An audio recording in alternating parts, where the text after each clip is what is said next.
Afternoon. Good afternoon, everybody. I just wanted to pop in and say, hey, this is my first video. I got a series of videos that I want to release because I'm really digging this video testimony thing.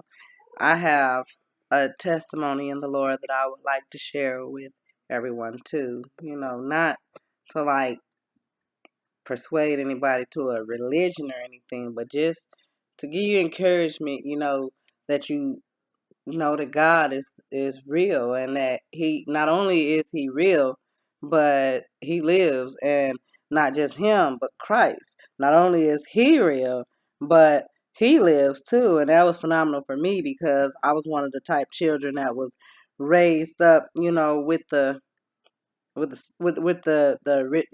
story that they told us. Christ is on the right hand of God, and uh he came back from the dead, and then after 50 odd days, 49, 48, 49 days, 50 days, he ascended into heaven on a cloud. Okay, well, for people like me, that live in a pretty good shroud of reality, I put it together pretty quick. If he went on the cloud and he ascended up into heaven and he's sitting on the right hand of God, I put it together that he was dead. That's when our grandparents die. When our older aunts and uncles die. Our parents will tell us, "Oh, they went to heaven to be with God and to be, with the Lord." So I attribute it the same way. I know inside of myself that they're not coming back.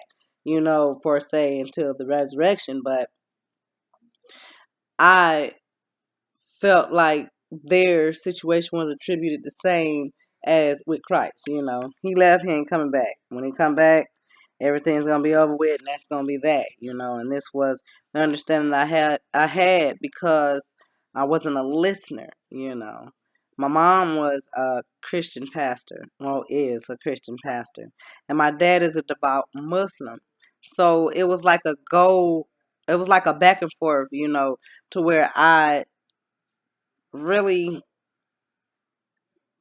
I was really blessed to be able to step outside of, the whole thing. It was like East Coast, West Coast kind of thing, blue and red, this gang member, that gang member, whatever. It's like imagining like your mama is like the head of the GDs and your daddy is like the head of the vice lords. You know what I'm saying? It's like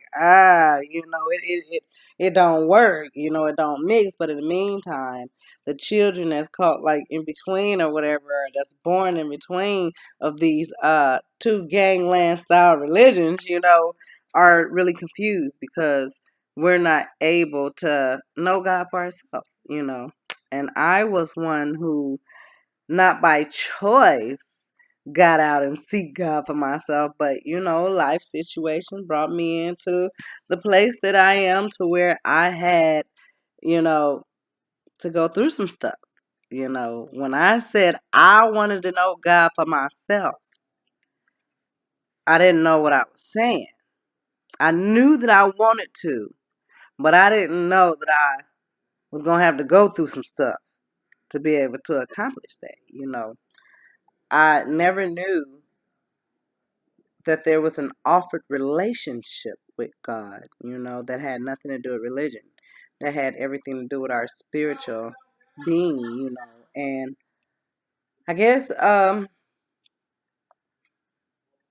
when I embarked on that, wanting to know for myself,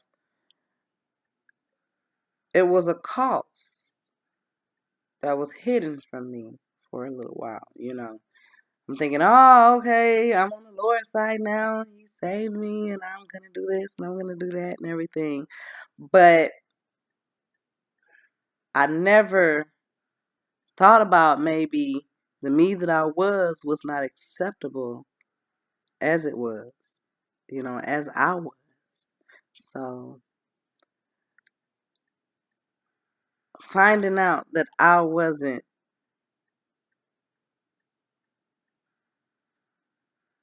what I thought I was hard for me, just seeing the real, the just nitty gritty of me and my selfishness, really put me in a place of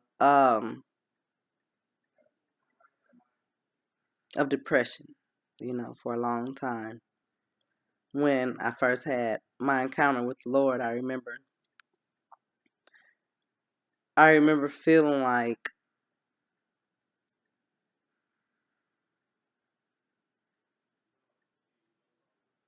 it shouldn't be happening.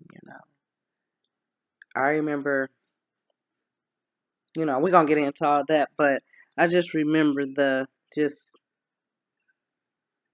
humbling of the whole experience because I wasn't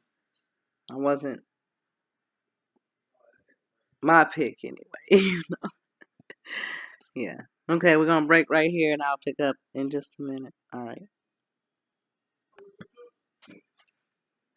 Okay, so is this all right so far?